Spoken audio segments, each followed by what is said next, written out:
यीशु मसीह के सामर्थ्य नाम में आप सब मसीही गैर मसीही जो भी हैं सबके लिए सोलोमन की ओर से नमस्कार। मैं जैसे अभी थोड़ी देर पहले बात कर रहा था किसी से, तो मैं उनसे कह रहा था कि मैं एक वीडियो देख रहा था किसी सज्जन का जो पहले 30 साल तक मौलवी थे।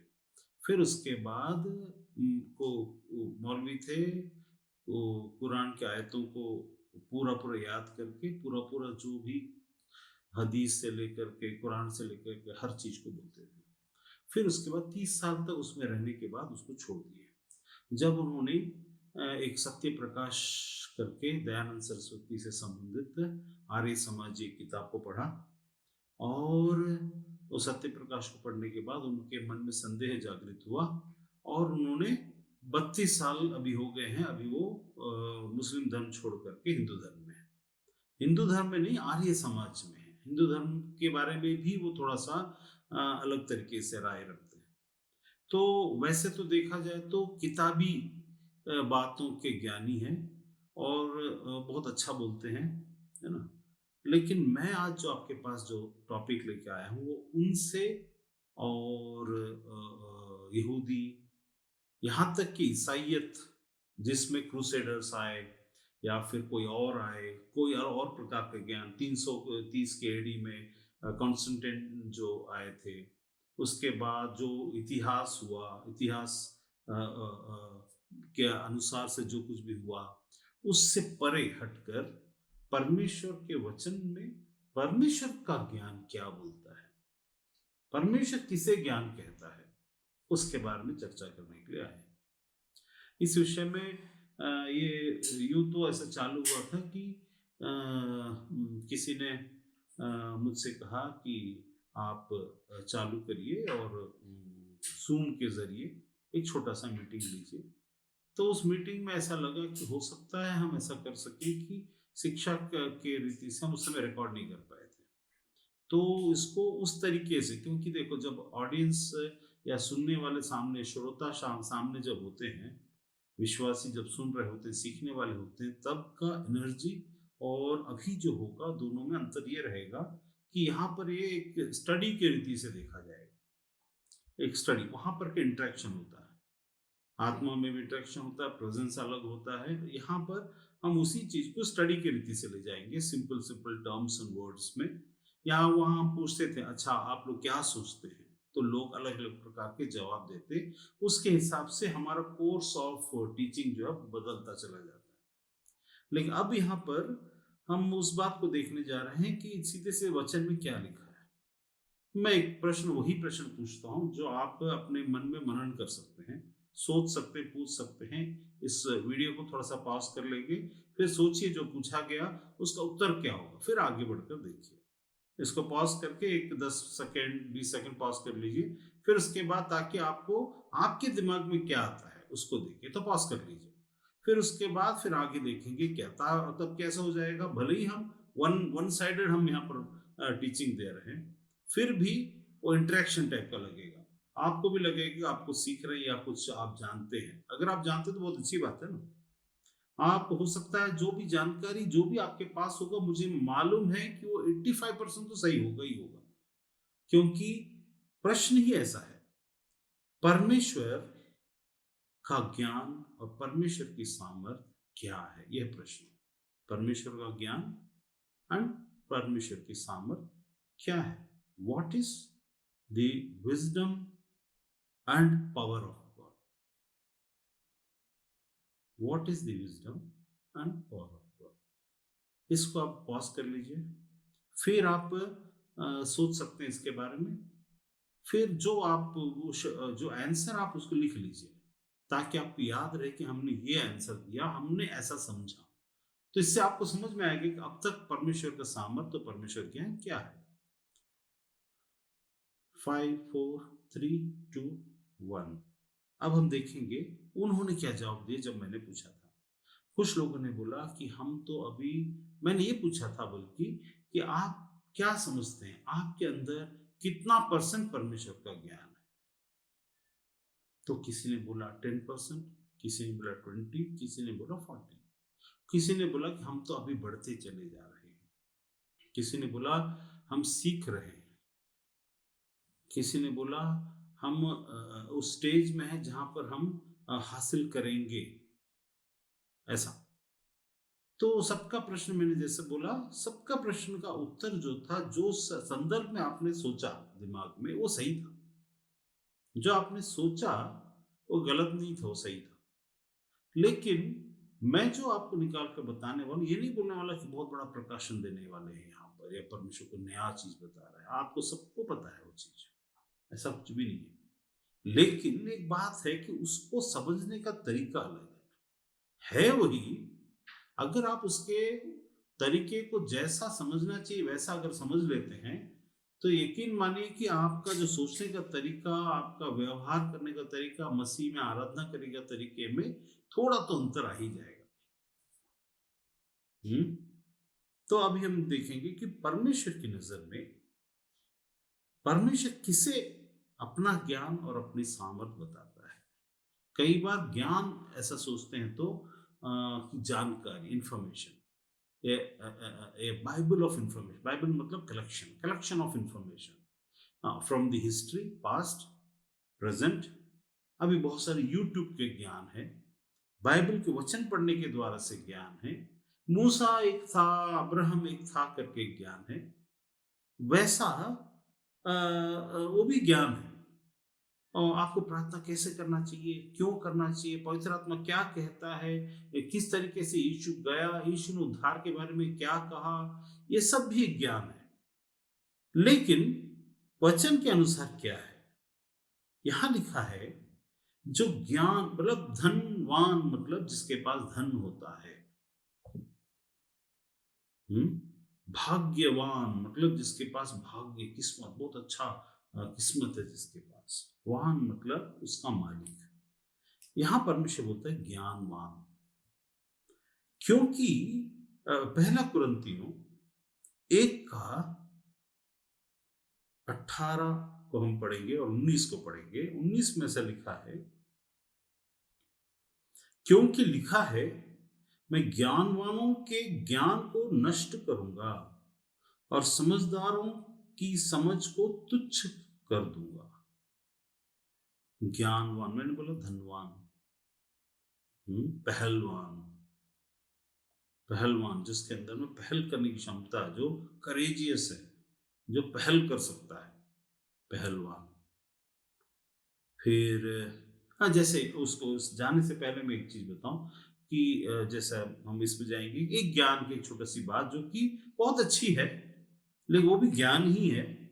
जैसे मैंने बोला उस पुरुष के, उस व्यक्ति के बारे में जो मौलवी था, जो शिक्षा देता है आर्य समाज का, किसी को भी लाके खड़ा करो, मुझसे बात कराओ, मैं जवाब दूंगा, ऐसा ऐसा एक अहम। आप वचन में लिखा है ज्ञान क्या उत्पन्न करता है? घमंड। परमेश्वर का ज्ञान कभी घमंड उत्पन्न नहीं करता। मैं आपको दिखाऊंगा कैसे। संसार का ज्ञान, शास्त्रों का ज्ञान, अभी वचन में पढ़िए। सबसे पहले लिखा है, हाँ, उससे जाने से पहले मैं जो बता रहा था, तो जैसे उन्होंने एक यूट्यूब के चैनल में किसी काली उपासक जो थे, एक स्त्री थी, उनके चैनल में वो दोनों, एक स्त्री को एक पुरुष को बुलाया गया, जिसमें एक महाशय भी थे और एक कश्मीर से कोई एक स्त्री भी आई हुई थी। तो उन्होंने बोला नमस्कार, ऐसा बोला। तो तुरंत, अभी बहस भी चालू नहीं हुआ, शिक्षा चालू नहीं हुआ, उसने कहा, उस व्यक्ति ने, जो मौलवी था, 30 साल 32 साल भी, जो आर्य समाजी है, बहुत नाम है और बहुत ज्ञानवान माने जाते हैं, या अपने आप को दिखाते या फिर होंगे, क्योंकि मैंने बहुत सारी बातें कुरान के विषय में जो बताते थे, बहुत सारा सही बोल रहे थे, ठीक है। और जो आर्य समाजी और बहुत सारी क्रिश्चियनिटी के बारे में भी जो कुछ भी वो व्याख्यान करते हैं, जिस तरीके से, उनके तरीके और उनके नजरिए से, उनका नजरिया नीचे से ऊपर देखने वाला नजरिया कैसा, जैसा कि बनता है दूरबीन से हम देखते हैं, यहां से हम चंद्रमा को देखते हैं। चंद्रमा में जाकर देखना और यहां से देखने में अंदाज तो लगता है कई बातें सच होती है, सही होती है, फिर क्यों वहां पर लोग जाते हैं? अभी जैसे मंगल को हम यहाँ से देख सकते हैं दूरबीन से, क्या सिर्फ देखने से बात बन जाती है? नहीं। ज्ञान मंगल के बारे में हमको जानने से पहले वो लाल दिखता है। मैं चंद्रमा में देखते हैं तो बहुत सारा गोल गोल कैविटी दिखता है, पहाड़ दिखता है, कुछ फ्रोजन नाइट्रोजन करके दिखता है, जिसके आधार पर हम कह देते हैं वहां पानी होगा। जाके देखने से कुछ भी नहीं मिला, लेकिन जाकर देखना, महसूस करना, सच का एक होना और सच के बारे में दूर से जानना। तो जो शास्त्र हैं और जो भी किताब, जब हम दूसरों पर इल्जाम लगाते हैं किताबों के बारे में, तो खुद की किताब भी उसी कैटेगरी में आते हैं। जैसे कुछ लोग ऐसा कहते हैं, जैसा कुरान ऊपर से भेजी गई किताब है, बोलते हैं बताओ भाई कहाँ से भेजी गई, कौन लिखे, किताब मेरे मुझे दिखाओ कि ये कैसा है, कहाँ पर लिखा गया, कौन से, मैं भी तो देखूं कौन सा अल्फाबेट से अल्लाह ने लिखा, ईश्वर ने लिखा, भगवान ने लिखा, परमेश्वर ने लिखा, कौन से एंगल से लिखा, कौन से स्याही से लिखा, या कौन से पेपर में लिखा। ये तो कहते हैं कि जो कुरान पहली बात नाजिल हुई थी, उसमें जो लिखावट थी, जो लिख के गया तो कागज में था, क्योंकि मोहम्मद जो लोगों को सल्लल्लाहु अलैहि वसल्लम जो बोलते हैं, वो जो उनके प्रॉफिट है, नबी है ना, वो अनपढ़ थे, तो उनको जो किताब जो कागज में लिख के दिया गया था जिब्राइल के द्वारा से, वो उनको पढ़ना नहीं आता। तो उस कित को गिलहरियों ने कि खरगोश किसी ने खा लिया वहां पर, ऐसा बोला जाता है। तो पूछते हैं कि भैया वो ऐसा है, तो फिर वो सही नहीं है। अच्छा बताओ, बाइबल ऊपर से लिख के आया, बताओ कहाँ से लिख के आया? तो फिर वही बात यहाँ भी होती है कि तुम्हारे पास भी किताब है ना, तुम्हारा लेखक भी कोई मनुष्य है, ठीक है, तुम्हारा वो ऊपर से कहीं नीचे नहीं आया, किसी का भी ऊपर से नीचे नहीं आया, ऐसा देखा जाए तो। ऊपर से नीचे आने का मतलब वो नहीं है जैसा हम सोचते हैं, ऐसा लिख करके आया। वचन बाइबल में एक जगह लिखा, मैं तुम्हारे हृदय की पट्टी पर लिखूंगा, तुम्हें यह आवश्यकता नहीं पड़ेगी कि तुम पड़ोसियों के पास जाकर के पूछो परमेश्वर के वचन के बारे में। और हम क्या सोचते हैं कि हम बाइबल को कंठस्थ करके रखेंगे और हमको पूछना नहीं पड़ेगा। बाइबल को कंठस्थ करने की जरूरत नहीं है। मैं आपको बताऊंगा कैसे वो ज्ञान और संसार के ज्ञान में अंतर है। हम जिसे ज्ञान समझते हैं और संसार ज्ञान में, तो उन्होंने जैसी यूट्यूब ओपन होता है, तो उन्होंने उस स्त्री ने कहा नमस्कार, तो बोले आप जो नमस्कार कह रहे हैं ये अधूरा है, शुरू नहीं हुआ, ये शुरू हो गया महाशय। आप जो नमस्कार कह रहे हैं ये अधूरा है। आपके घर में कोई नमस्कार कह के आता है, आप क्या उसका सब बोलते हैं? अरे भैया अधूरा बोल रहे हो, पूरा बोलो। आपको जो आया है व्यक्ति वो महत्वपूर्ण नहीं कि उसके शब्द महत्वपूर्ण है। जो ज्ञानवान होता है ना, ऐसा घमंडी हो जाता है। वचन में क्या लिखा है, उन्होंने फिर समझाया, हमें समझ में आया और अच्छी बात है बोलना, क्योंकि शिक्षा देने आ रहे हैं, शिक्षा दिए, लेकिन वो कब बोलना चाहिए? नमस्कार बोलना, नमस्ते बोलना चाहिए, फिर उसके बाद आगे बढ़ना चाहिए, फिर उनको फिर वापस ले जाकर बोलना चाहिए आपने जो नमस्कार बोला था वो असल में नमस्कार नहीं बोलते हैं, उसको नमस्ते बोलते हैं। क्यों? नमः मतलब वंदना करना, किसी को ग्रीट करना, किसी के सामने झुकना, किसी को आवभगत करना, किसी को वेलकम करना। और ते मतलब आप, तुम, ते, नमस्ते, आपको नमस्कार। कोई नमस्ते बोलते समय ही नहीं बोल देते हैं, ये दिखाता है घमंड। संसार का ज्ञान घमंड लेके आता है, शास्त्रों का ज्ञान घमंड लेके, शास्त्रार्थ करने वाले लोग बहुत ऊंचा सोचते हैं और अपने आप को बहुत कुछ है। अब वो मैं दिखाऊंगा वचन में परमेश्वर क्या बोलता है, परमेश्वर की नजर में और असल में अंतर क्या है। यहां लिखा है पहला कुरिन्थियों 1:19 में, मैं ज्ञानवानों के ज्ञान को नष्ट करूंगा, समझदारों की समझ को तुच्छ कर दूंगा। तुच्छ जानूंगा नहीं, तुच्छ जानना और कर देना। तुच्छ जानने का मतलब क्या होता है?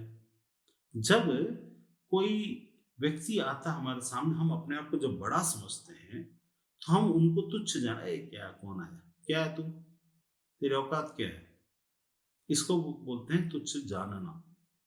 उनके ज्ञान को तुच्छ कर देना, मतलब वो जो सोच रहे हैं कि हकीकत ये है, परमेश्वर बोलता है वो हकीकत नहीं है। तुम जिसे ज्ञान समझ रहे हो वो हकीकत नहीं है, वो सच नहीं है, वो ज्ञान ही नहीं है। परमेश्वर के निकट वो ज्ञान ही नहीं है। फिर क्या है परमेश्वर ज्ञान? यही तो परमेश्वर है। अब मैंने जैसे बोला, इस संसार में हो या इस संसार के परे कहीं से भी, जो सृष्टिकर्ता परमेश्वर है, घमंड करने के योग्य सिर्फ वो है। क्योंकि मैं अपने घर में रहता हूं, तो अपने घर में मैं आज काला वाला पहना हूं, उस दिन मैं हरा वाला पहना था, मेरी मर्जी है। हाँ, क्यों तुम काला पहने आज घर के अंदर? अगर कोई पूछेगा तो बोलूंगा तुमको कहता हूं अपने घर में जो करना करो, यहां पर इसके बारे में बात नहीं करना। जब मैं अपने घर एक के अंदर में मैं कुछ भी अपना पहनने की जो सोच को रख सकता हूं, तो परमेश्वर जिसका ये संसार है, वो घमंड, मैं कैसे घमंड करूं, मैं हम्बल बनूं? जब कोई परमेश्वर की ओर से किसी काम के लिए आता है, तब वो हम्बल होता है। लेकिन परमेश्वर का व्यक्तित्व में अपने आप में वो खुद घमंड करता नहीं, वो घमंड के योग्य है। परमेश्वर घमंड करता नहीं, मैं कुछ हूं, क्योंकि घमंड करने वाला हमेशा छोटा होता है। तभी वो घमंड थोड़ा होता है, तभी वो घमंड करते हैं, क्योंकि उसको और वास्तविकता और वास्तव बाकी चीजें नहीं मालूम। लेकिन परमेश्वर ऐसा नहीं है। परमेश्वर का कैसा है? परमेश्वर घमंड कर सकता है, वो घमंड करने के योग्य, क्योंकि उसके अलावा कोई भी नहीं है जो अपने आप में घमंड कर सके। और ये घमंड वो वाला घमंड नहीं जो दूसरे में कंपटीशन करके मैं बड़ा और तू छोटा वाला। ये उसके बगैर परमेश्वर ही नहीं होगा, अगर वो चीज नहीं होगा तो। ठीक है। अब यहां पर लिखा है, मैं ज्ञानवानों के ज्ञान को नष्ट करूंगा। कैसे करेगा? कुछ चीजें पहले होंगी, कुछ बीच में आएंगी, अंत में ये होगा कि वो उनकी ज्ञान, यार ये तो मैं क्या सोच रहा था, ये क्या हुआ, मैं तो ऐसा नहीं सोचा था, मैंने तो वैसा सोचा था, ये तो ऐसा हो गया। मेरा सोच खत्म हो सकता है, मेरा ज्ञान, क्योंकि परमेश्वर के साथ चलते चलते एक समय आए, परमेश्वर की चीजें तुरंत तुरंत प्रकट नहीं होती है, समय लगता है। और समय तक परमेश्वर कैसा मालूम है? परमेश्वर क्योंकि समय से बंधा हुआ नहीं है, हम समय से बंधे हुए हैं, इसीलिए हमारे लिए सालों निकलते हैं। परमेश्वर के लिए सालों नहीं निकलते, वो पहला दिन और आखिरी दिन सब एक जैसा है, क्योंकि वो समय के परे, समय उसके अधीन है। तब परमेश्वर कोई भी चीज का इंतजार का मतलब, पर फिर भी हम बोलते हैं परमेश्वर, हमारे नजरिए से परमेश्वर जो करता है वो हमारे अरे अच्छा उस कैलकुलेशन सर वहां करो। अभी जैसे मान लो आप स्वर्ग में परमेश्वर बैठा हुआ है, और बैठा हुआ है और बोल रहा है जाओ कल 4:25 में जा करके वो जो प्रार्थना किया था उसको उत्तर दे दो। स्वर्गदूत अच्छा अच्छा ठीक है। जब आएंगे उत्तर को लेकर के, अरे प्रभु तूने तो बताया नहीं, कौन सा 4:25 में, सुबह का कि रात का? कौन सा 4:25? कौन सा वाला? नेपाल में तो अलग टाइमिंग है, इंडिया में अलग टाइमिंग है, फिर और कोई जगह अलग टाइमिंग है, ऑस्ट्रेलिया में अलग टाइमिंग, कौन से टाइमिंग के अनुसार प्रभु तूने बताया? ऐसा नहीं है, ये स्वाभाविक रीति से उनके मध्य में, हमारे मध्य में प्रकट है। ठीक है, कि वो जो सोचता है, वो जो करता, सबको उनके राज्य में सबको पता है कौन सा टाइमिंग और क्या, उन लोग ये सब सोचना नहीं पड़ता। तो यहाँ पर लिखा है विज्ञानवानों के ज्ञान को, इसलिए हमारे नजरिए, हमारे टाइमिंग के अनुसार वो हमको रुक करके उन चीजों को पूरा करवाता है। रुक कर, जैसा हमारे लिए बहुत टाइम में, यार अभी तक वो चीज नहीं हुआ, हम ऐसा सोचते हैं, अभी तक नहीं हुआ, अब तक प्रार्थना पूरी नहीं हुई, अब तक हमारा इंतजार खत्म नहीं हुआ। क्योंकि बताइए, अगर आपको पता हो कि अभी आप यहाँ से बैठकर, अभी मान लीजिए रायपुर है, मान लीजिए अब यहाँ से आप छत्तीसगढ़ भिलाई में भिलाई तक जाना चाहते हैं, या रायपुर के आगे बिलासपुर तक जाना चाहते हैं, वहां पर आपके लिए ऑलरेडी आपके अकाउंट में पैसा डाल के रखा, आपको वहां जाना है, चेकबुक लेना है और पैसा निकालना है, तो आप बिना निश्चिंत होकर के जाएंगे। आपको पता है मेरा अकाउंट में पैसा आ चुका है, मेरे को जाना और निकालना है। ठीक है, तो आपके अंदर क्या रहेगी? निश्चिंतता रहेगी। परमेश्वर को हमें ही एंजाइटी होता है, परमेश्वर को वो एंजाइटी जैसा हमको होता है वैसा नहीं होता, क्योंकि उसको अंत पता है, जहां वो है वहां विक्ट्री है ही है। परमेश्वर का ज्ञान अल्टीमेट में विक्ट्री है, जय, ट्रिम्फ ट्रिम्फ, जय। तो वो क्या उस तरीके से, वो क्या है कि वो इत्मीनान रखता है उसको, इसीलिए हमसे कहता है मैं हूं, तुम मुझ पर भरोसा रखो ना। अब उसको कैसे काम करता है हमारे जीवन में, क्योंकि समस्या ये है कि हमारा सोच, हमारा विश्वास और हमारे सोचने के तरीके हमारे अपने अनुभव से, अपनी परवरिश और अपनी परिस्थिति से आते हैं। ठीक है, हम जिन बातों को देखकर बचपन में डरे, उन बातों को देखकर बड़े होकर भी उसका जो ये है विस्तार वो बढ़ जाता है। हम उस तरीके से सोचना शुरू करें। अगर माँ अगर बोलती है बेटा, आजकल एक वीडियो में देख रहा था, उसमें एक आदमी, वो एक लड़का, एक आदमी है, शादी करता है और उसे करीब 1 साल के करीब 2 साल 2.5 साल हो जाता है, तो उसको एक लड़की होती है। वो बोलता है कि मुझे लड़की नहीं चाहिए। क्यों? मैं चाहता ही नहीं, वो होना ही नहीं, मार डालूंगा उसको। आखिर उसकी वजह क्या बोलता है मालूम है? उसकी वजह बोलता है मेरे पास इसको शादी करने के लिए पैसे नहीं है। क्या उम्र था आदमी का? 25 साल, 30 साल। वो बच्चे का क्या उम्र था? 1.5 साल, 2 साल। उसको मारता बहुत, उसकी बीवी बहुत परेशान रहती, कैसे करो क्या करो समझ में नहीं आता। वो आदमी, एक ही बच्ची है, उसको बोलता है कि मेरे पास इसको शादी करने के लिए पैसे नहीं है। कब सोच रहा है? वो अभी 1.5 साल की नहीं है, अब ये अभी कमाना शुरू किया है। आज की कमाई को वो सोच, मतलब मान लो अभी वो 20,000 कमा रहा है, ठीक है। अब वो सोचता होगा मन में, उसके सोच देखिए कैसा है, उसकी परिस्थिति, उसकी माँ बाप, उसके रिश्तेदार, उसके घर में कोई बहन होगी जिसको उसके माँ बाप ने जो पढ़ा लिखा कर और शादी कराने में लाखों रुपए दहेज में दे करके किए होंगे। उस परिस्थिति के अनुसार से वो अपने दिमाग में बैठाकर, देख मेरे पिताजी इतने साल मेहनत करके इतना ही कर पाए, उनकी सारी पूंजी चली गई, उसको एक भाई बहन को शादी कराने में हालत खराब हो गया। मेरी भी एक बेटी आ जाएगी तो मैं क्या करूंगा, मेरे पास इतने पैसे नहीं। अभी से डर गया। बल्कि वो ऐसा सोच सकता था कि मैं ऐसा कुछ करूं कि मुझे इसके लिए डरने की जरूरत ना पड़े, मैं उस लड़की को ऐसा सक्षम बना दूं। हो सकता है उसके माँ बाप उसकी बहन को उतना सक्षम नहीं बना पाए कि वो अपने पैरों पर खड़े हो, जिसके आधार पर लोग लाइन लगाकर उसके पीछे आए। यहां पर क्या हो गया इस जगह में? वो आदमी नहीं चाहिए नहीं चाहिए, इतना मारता पीटता था, क्योंकि वहां पर कैमरा लगा हुआ था, कोई प्रैंक वीडियो चल रहा था, तो उसमें एक्सपोज वीडियो चल रहा था। तो उसने क्या कर दिया उधर, उसको जब पता चला कि मेरे बारे में अब समाज के लोगों को पता चलेगा तो लोग क्या सोचेंगे, वो डर गया। लेकिन मेरा एक सिंपल सा पूछना है, क्या हम, या फिर अंबानी, अंबानी को ले लीजिए, वो इतना, मतलब जब गुजरात में उसके अनिल अंबानी और उनके जो बड़े भाई हैं, छोटे वाले हैं, मुकेश अंबानी, अनिल, उनके पिता जो थे मुकेश अंबानी,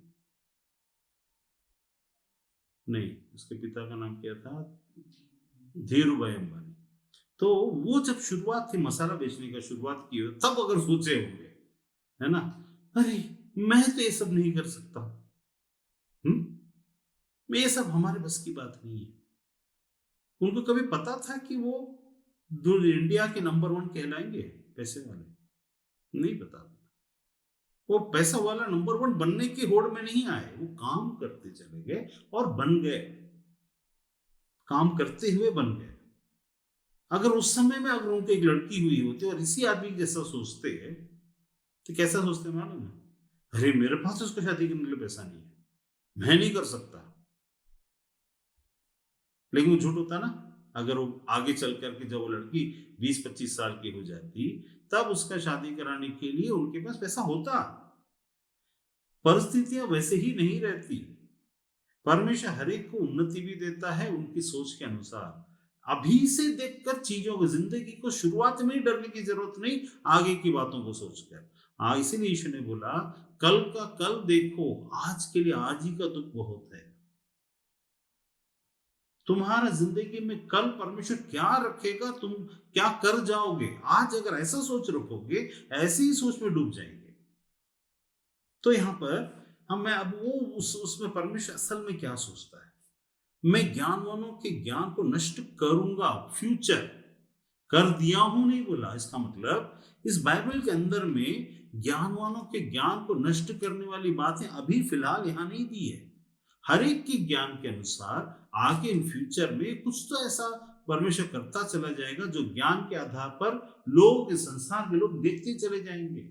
अब तक जिस परमेश्वर को इब्राहिम ने देखा था उसको मूसा ने नहीं देखा, जिसको मूसा ने देखा था उसको दाऊद ने नहीं देखा, जिसने दाऊद को देखा था वो जो जिस सुलेमान ने दाऊद के परमेश्वर को नहीं देखा। वरन परमेश्वर भी हर स्थिति में वहां पर लोगों को आगे बढ़ाता लेके चला गया। किसी को समय नहीं मालूम कि एक और नबी उठ के खड़ा हो जाएगा और बोलेगा मैं मसीह हूं। अर्थात मैं मसीह हूं तो नहीं बोला, लेकिन वो बोलेगा मैं, मेरा रास्ता ही सही है। इसलिए अभी परमेश्वर ने गलती कर दिया, पहले मूसा के बारे में गलत बोल दिया। सबसे पहले तो बोलता है कि ऊपर से किताब, तोरा किताब जो उतरी ऊपर से उतरी बोल दिया।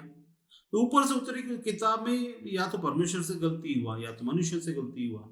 तो जो तोरा उस समय था उसको बोले नहीं, वो से बिगड़ गया है, मुझे दिया गया है वापस उसको सही करने के लिए। मैं ये पूछता हूं कि जब तुमको ही अनपढ़ हो और तुमको ही सही करने के लिए दे दिया, तो क्या यहूदियों में ऐसा कोई नहीं था जिसको सही करने के लिए परमेश्वर वापस भेजता? अर्थात अगर यीशु को, क्योंकि कुरान में और मोहम्मद के अनुसार से यीशु को बहुत ही पवित्र ठहराया गया, नबी ठहराया गया। तो यीशु जब आया था तो यीशु बोल सकता है पुराने नियम में मूसा ने जो बातें बोली सब गलत है। 2000 उसके मूसा के 1000, 1500, 2000 साल के बाद जब यीशु आता है तो उसने नहीं बोला, उसने ये नहीं बोला वो गलत है, पुराने नियम ये बातें गलत है, वो बातें गलत है। उसने बोला मैं व्यवस्था की बातों को लोप करने नहीं वरन उसे पूरा करने आया। मतलब उसको जो बातें थी उसको गलत नहीं बोला, जिस वक्त यीशु के वक्त का जो तोरा था। और आज हमारे पास यीशु के वक्त का तोरा है। तो फिर इन किताबों में कैसे लिखा है जो कहते हैं वो किताबें बदल दी गई? इसका मतलब तुम्हारा नबी जो यीशु था या तो वो झूठा है, ठीक है, क्योंकि हमारे नजर में जो यीशु है उसने तो कभी नहीं बोला, लेकिन तुम्हारे नजर में जो यीशु था या तो वो झूठा था, उसने तो कभी नहीं बोला पुराना बदला हुआ, तो तुमने आकर कैसे बता दिया बदल गया? क्योंकि यहाँ तो क्या नाम उसका ना, कुरान तो बना ही नहीं था, तुम तो केवल बता रहे थे उस वक्त, ठीक है।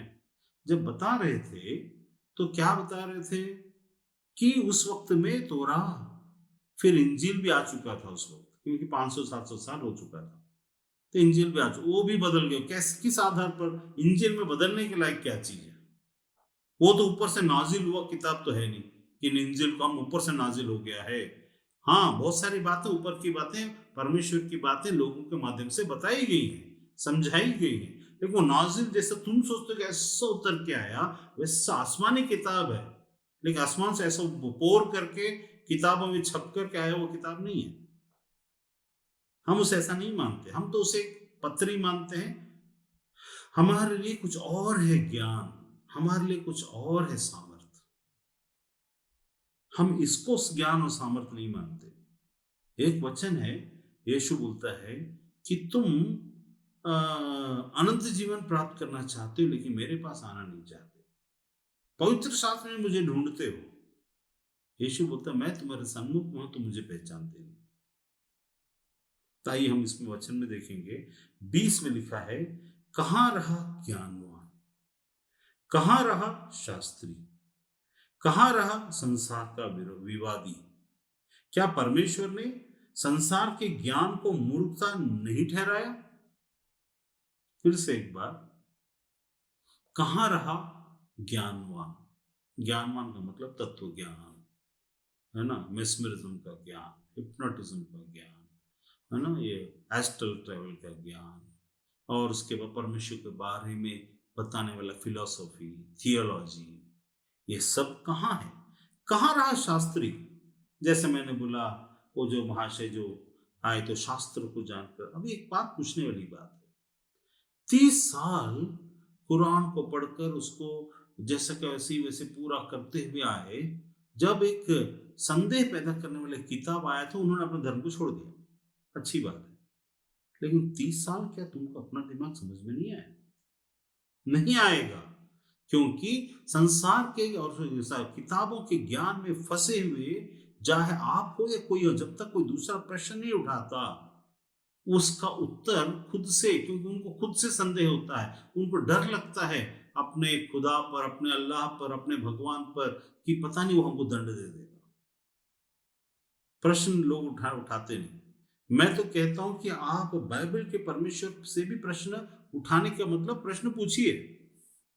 उसने कहा मुझसे मांग, मैं तुम्हें दूंगा। बुद्धि चाहिए, मैं तुम्हें दूंगा। हिचकिचाता नहीं है, लेकिन पहले हमें पता तो चले कि वो ज्ञान है क्या। हमने कई बार ऐसा देखा कि जो बाइबल के बहुत बड़े ज्ञाता है, ज्यादातर बाइबल कॉलेज में जाकर 5 साल पढ़ने के बाद वो यीशु से पीछे हटते हैं, या फिर आगे इसलिए बढ़ते क्योंकि वो चर्च के हायरार्की सिस्टम के अंदर फंस चुके होते हैं, और उनको अब नाम, और ये जो यीशु ने बोला ना, ए फरीसियों और सदूकियों, तुमको तो बड़े बड़े वो चोगा ओढ़कर सबके मध्य में सबसे प्रथम स्थान में बैठकर लोगों के नमस्कार को लेना और आदर पाने का शौक है। ये सब धर्म है, यहां भी है। 5 साल के बाइबल कॉलेज जो पास्टरशिप का पढ़ते हैं, चाहे कैथोलिक हो, चाहे प्रोटेस्टेंट हो, चाहे पेंटेक हो, चाहे कोई भी हो, पढ़ने के बाद उनके अंदर परमेश्वर का भय खत्म हो जाता है। वो ये सोचने लगते हैं कि अब मेरे को तो हिब्रू का बाइबल भी आता है, अरामिक का और ग्रीक का सब आता मुझे।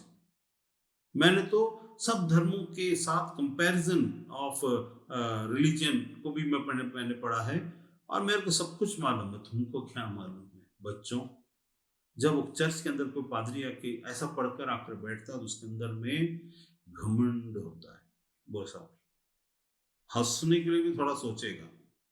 अगर दांत दिखाना है तो सिर्फ फोटो के समय दिखा कर, बाकी समय में उसका मुंह जैसा लगेगा कि गोबर पोत दिया, ऐसा मुंह को एकदम कठोर रखकर बैठा रहेगा। क्यों? उसकी नजर में बहुत ज्ञानी है।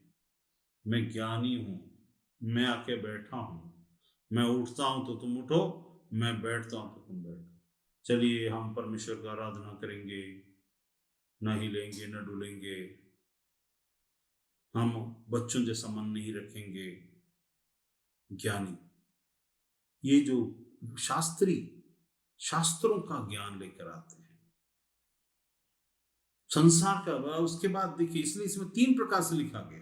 कहाँ रहा ज्ञानवान? अगर मैं इंग्लिश के किताब में इसमें पढ़ूं तो उसमें लिखा है, where is the wise man? Wise man मतलब वो लोग जो अपने आप को बहुत ही वाइस, विजडम से भरे हुए सोचते हैं। हमारे हमारे इंडिया में वाइस मैन, अगर हम ऐसा बोलेंगे, असली वाइस मैन को तो कोई नहीं जानता, लेकिन नकली वाइस मैन बहुत सारे हैं। एक उसमें से एक पुराने पुराने, जब आज से 5 साल 10 साल पहले, वाइस मैन लोगों की संगति, ऐसा कर टीवी में हम चैनल के पैनल में देखेंगे, उसमें एक टकला से एक आदमी बैठा हुआ जो डायरेक्टर है, आशिकी ऐसा कुछ, पहला वाला आशिकी जो बनाया था, उसका नाम मैं भूल गया, महेश भट्ट। वो वाइस मैन है, उसको देखिएगा, टकला से एकदम गोल सा चिकना सा टकला से एक आदमी बड़ा माइंड को रख के बैठा होगा। दूसरा वाइस मैन इंडिया के कौन है? थोड़ा सा दिमाग दौड़ाइए, टीवी में ऐसा सा देखते हैं वाइस मैन लोग, जब learned person, the learned vice man of India Mahesh Bhatt.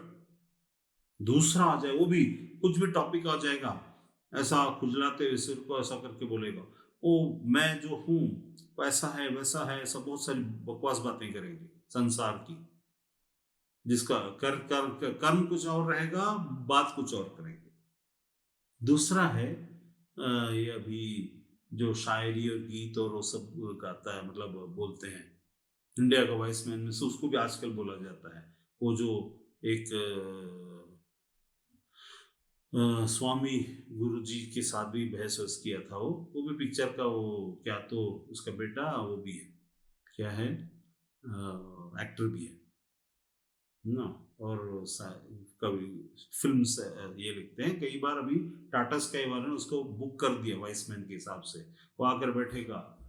प्रकृति में हरियाली जो है, फिर प्रकृति में हवा जो है, और प्रकृति में लाल रंग से आप जब बात करते हैं तो उसमें से ऐसा निकलता वैसा निकलता, बाल की खाल निकाल के बात करते चले जाएंगे। आपको लगे हाँ वो बस एक ही एडवर्टाइजमेंट में आएंगे जहां पर घुटनों में दर्द होता है।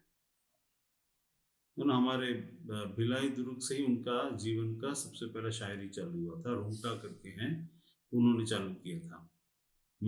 शबाना आजमी के पति है, और नाम में बोल के देखिए, वाइसमैन के नाम भूल जाते हैं, संसार के वाइसमैन। फिर उसके बाद आ जाते हैं और ओबेरॉय, स्वदेश की सुदेश तो ओबेरॉय है वो भी, लेकिन उनसे ये सब चीज लोग नहीं पूछते, पैनल में नहीं बुलाते, वो स्पिरिचुअल लाइन में चला गया। ये जो है वाइसमैन, संसार के वाइसमैन, उनसे आप कुछ भी पूछ लीजिए, उनके पास जवाब रहेगा। कुछ भी पूछिए, उनके पास तर्क का विषय रहेगा और जवाब रहेगा। हर बात का कुछ न कुछ उनको पता है क्या बोलना है करके, है ना। और अगर फिल्म जगत के संगीत का वाइसमैन ऐसा बोलने से, फिर मैं सबका नाम भूल गया, बहुत अच्छे अच्छे संगीतज्ञ हैं, मतलब जो कविताएं लिखते हैं, वो लोग संगीत के वाइसमैन, उनके के गानों को हम सुनेंगे तो उनको लगे, हमको लगेगा कितना अच्छा गाना बनाया उसने, बहुत अच्छी अच्छी बातें करेंगे। तो परमेश्वर बोलता है, कहाँ रहा ज्ञानवान। ज्ञानवान साइंटिस्ट को भी माना जाता है। मान लीजिए अभी हम साइंटिस्ट को बोलते हैं, साइंटिस्ट ऐसा बोलेगा, हम तो फैक्ट्स पे बिलीव करते हैं। फैक्ट्स चाहिए हमको, प्रूफ चाहिए, फैक्ट चाहिए, विटनेस चाहिए, और हम उनके बगैर कोई भी चीज को नहीं मानते। लेकिन जब परमेश्वर के क्रिएशन की बात आती है तो उनको ना तो फैक्ट चाहिए, ना कोई प्रूफ चाहिए, ना विजडम चाहिए। वो सिर्फ अपना थ्योरी बताएंगे कि मनुष्य जो है बंदर से पैदा हो, कोई फैक्ट नहीं है उनके पास। कोई फैक्ट या कोई सब, वो कोई कुछ भी नहीं है। बिग बैंग से हो गया, वो बोल दिए तो हो गया, क्योंकि उनको कोई चीज में, अभी मान लो एक राख बना, राख, ठीक है, एक बम, इतना बड़ा सुंदर सा बम दिखता है चमकदार, उसको फोड़ने के बाद राख बना। तो अगर उनसे पूछा जाए, देखा उसका तुम कैसे, बिग बैंग कैसे, तो बोलेंगे कि देखो ये तो पहले गोल था, अभी पवित्र होकर राख हो गए, तो बैंग हुआ तो राख हुआ ना। तो state of change of the material उनके लिए प्रूफ हो जाता है कि कैसे राख उत्पन्न हुआ, वैसे मनुष्य भी बैंग से उत्पन्न हो गया। अरे भाई, जो अच्छा चीज था, बना हुआ चीज था, वो बिगड़ गया। ये बैंग से बना हुआ चीज और कैसे बन जाएगा, वो भी बिगड़ेगा ना। ऐसे कैसे एकदम सही रीति से बन जाएगा। फ्यूजन में और बैंग में अंतर होता है भाई। फ्यूजन होकर with time, purpose, material, fusion होने के बाद कुछ क्रिएट होता है। बीज को आप हवा में 24 घंटा रखे, 4 महीना रखे, 4 साल रखे, ये उगेगा नहीं। जब बीज को मिट्टी में डाला जाता है तो वहां पर एक फ्यूजन होता है, कुछ चेंजेस, केमिकल रिएक्शन होते हैं, उसके बाद उसमें से कुछ जो उसके अंदर ऑलरेडी था वो निकलता है। तो भी बैंग हो या कुछ भी हो, जब कुछ मिलेगा, कुछ होगा, तब कुछ बनेगा। लेकिन उनको बाकी सब, बाइबल की बात आई तो प्रूफ चाहिए, खुद की बात आई तो कोई प्रूफ नहीं चाहिए। ये जो कहते हैं वही प्रूफ है, क्योंकि इन्होंने जो समझा वो असल में वहां है, और हमको जो दिखता है, इसीलिए विश्वास के आधार पर और एक्सपेरिमेंट के आधार पर तो अलग अलग चीज होता है। तो यहां लिखा है, कहां रहा ज्ञानवान, कहां रहा शास्त्री, कहां रहा संसार का विवादी। संसार का विवादी मतलब हर चीज में ईश्वर है, ईश्वर नहीं है, वो बुद्ध ने ऐसा बोला, महावीर ने ऐसा बोला, कृष्ण ने ऐसा बोला, राम ने ऐसा बोला, यीशु ने ऐसा बोला, मोहम्मद ने ऐसा बोला, ऐसे कैसे वैसे कैसे। विवादी, हर कोई ना कोई कुछ ना कुछ तो बोलता ही है। यीशु की बातों में 100 गलतियां निकाल सकते हैं, मोहम्मद की बातों में 100 गलतियां निकाल सकते हैं, कृष्ण की बातों में 100 गलतियां निकाल सकते हैं। आप पूछोगे यीशु की बात में 100 गलती कैसे निकाल सकते हैं? पूछो उनसे। एक गाल दो तो दूसरे गाल देने को बोलता है। ऐसा अच्छा तेरी बीवी को कोई छेड़ेगा तो एक गाल दे देगा क्या? तो क्या दूसरा गाल दिखाएगा उसको? उसने बोला परमेश्वर के विषय में जब कोई तुझे तंग करे तब, परमेश्वर के विषय में जहां तू परमेश्वर के अधीन है, बीवी तेरे अधीन है, अब सुरक्षा का जिम्मेदारी तेरा है। वो एक गाल में मारेगा तो 2 गाल में तू मार सकता है। वो तुझे नहीं कर रहा है, वो उसे कर रहा है। कोई भी बात को कहीं भी फिट करने की कोशिश मत करो। क्या पूछते हैं? अगर तुम एक गाल दिखा तो दूसरा दिखाओगे? क्या मूर्ख हो भाई, ये लॉजिक कहां काम करता? तो किसने तुमसे बोल दिया? अभी बताओ, जब हम कानून की बातों को कहते हैं या कुछ और बातों को कहते हैं तो क्या होता है? जब कोई तुम पर हमला करे तो यदि तुम हमले में अपने आप को बचाने के लिए अगर तुम मार भी डालो तो तुम्हारे लिए वो पाप नहीं, तुमको दंड नहीं मिलेगा। वास्तविक में ऐसा होना चाहिए। अगर ये चीज वहां प्रूव हो जाता है तो आदमी मर्डर करने के बाद भी बच जाता है, तब तो बच गया ना। क्या उस लॉजिक को लेकर चल से? इसीलिए कभी भी जब बाइबल या कोई भी शास्त्रों को या कोई भी परमेश्वर की बात या शैतान की बात या किसी और की बात किसी को भी हम पढ़े तो उस समय में उसको एक फ्रेम में फिट करके उसी को ना देखें। वरन इसीलिए परमेश्वर हमको बुद्धि दिया है कि परिस्थिति, समय, किस के संदर्भ में क्या बोला गया उसके आधार पर लागू होता है।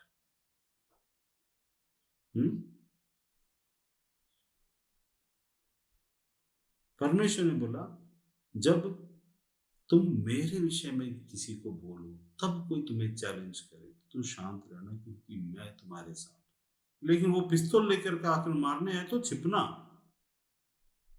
तो मूर्ख मत बने, खड़े मत रहना। लेकिन वो अगर ऐसे पिस्तौल दिखाकर बोले कि देख तू अपने परमेश्वर को छोड़ दे, इसको छोड़ दे, उसको दे, तो परमेश्वर ध्यान देगा उसको क्या करने का है। तब तुम परमेश्वर को मत छोड़ना। कहने का मतलब क्या? तो तब हो सकता है जब जो बातें मैं आगे बताने वाला हूं उसमें होगा। यहां है, कहां रहा ज्ञानवान, विजडम, वाइस मैन? कहां रहा शास्त्री? शास्त्री के बारे में यहां लिखा है who where is this call? Aristotle, Osho, ये सब स्कॉलर लोग हैं, शास्त्री लोग हैं। शंकराचार्य, इनके पास शास्त्रार्थ करने जाएंगे, ये बड़ी बड़ी बातें करके आपको नीचा दिखाने की कोशिश करेंगे। जो भी शास्त्री है, याद रखना, अपने ज्ञान के आधार पर आपको नीचा दिखाने की कोशिश करेगा। परमेश्वर का ज्ञान आपको ऊंचा उठाता है। यही अंतर है। संसार का ज्ञान जिसके पास है वो अपने ज्ञान को हथियार बनाकर आपको हमेशा, या तो आप उसकी बात मानोगे तो आपको अपने सम में रखेगा, अपने से ऊंचा फिर भी नहीं ले जाएगा, और उसके ऊपर ले जाने के बजाय वो हमेशा आपको नीचा दिखाने की कोशिश करेगा। कुछ संस्कृत के कुछ श्लोक बोलकर या उर्दू के कुछ आयत बोलकर।